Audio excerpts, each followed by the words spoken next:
Perkenalkan, nama saya Nadia Hapsari Jupri, SPD, Instansi Pemerintah Kabupaten Muna, Unit Kerja UPTD SMP Negeri 1 Atap 3 Toya. Ya, resume yang saya dapat dari analisis isu kontemporer pada tanggal 14 Juni 2020 yang diberikan oleh pemateri Ibu Dr. Haji Nur Endang Abbas, SE MSI, adalah bahwa isu sendiri memiliki arti masalah yang dikedepankan atau topik yang sedang hangat diperbincangkan pada saat itu.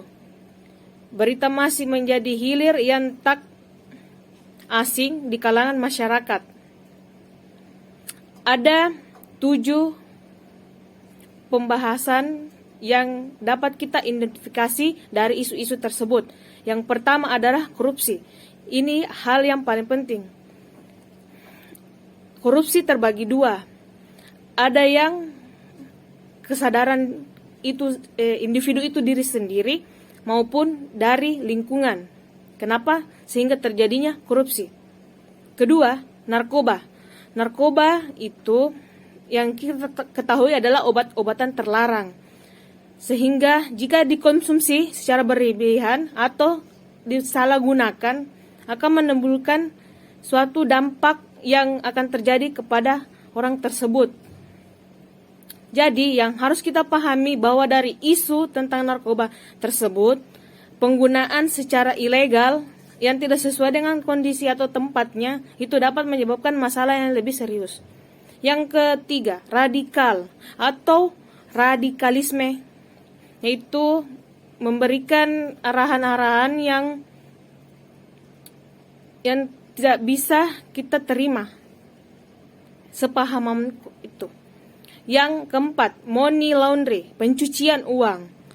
Contohnya pencucian uang itu ketika ada orang yang menyimpan uang di rekening orang A, sedangkan yang punya uang tersebut adalah si B. Itu adalah suatu tindakan money laundry atau yang bisa kita sebut pencucian uang. Yang kelima, proxy war. Proxy war itu terjadi peperangan yang dilakukan oleh sebuah negara untuk menjatuhkan negara yang satu. Jadi, antara negara yang satu dengan negara yang satunya lagi. Kita bisa ambil contoh di Israel dan Palestina. Sampai saat ini, peperangan tidak berhenti terjadi.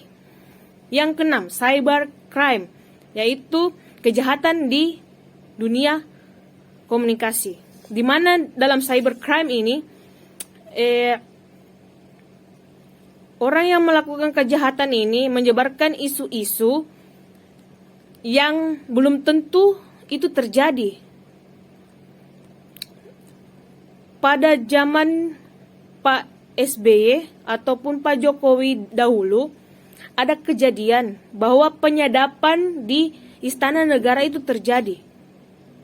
Oleh sebab itu, cybercrime, adanya masalah cybercrime ini, ada muncul solusi polis cyber police. Itu adalah salah satu program pemerintah untuk melindungi masyarakat Indonesia. Kita juga berperan penting dalam cybercrime ini, yaitu menjaga bacaan-bacaan yang ada di sosial media seperti TikTok, Instagram, Twitter, Facebook, dan WA. Kita tidak bisa menyebarkan berita-berita yang belum tentu itu kita tahu kebenarannya. Jadi perhatikan baik-baik saat mencerna atau membagikan suatu masalah yang ada di sosial media. Yang ketujuh, hoax atau berita bohong. Berita bohong tersebut itu berupa seperti sama halnya dengan cybercrime. Cuma di berita bohong ini dia membuat seseorang saling bermusuhan, yaitu adu domba. Jadi oleh sebab itu, sebelum kita menerima suatu berita, maka harus dicari kebenarannya dulu, lalu disebarkan ke orang lain. Kita sebagai ASN tidak boleh menerima atau menyebarkan berita-berita hoax melebihi kapasitas kita, karena kita adalah AS, aparatur sistem negara. Terima kasih.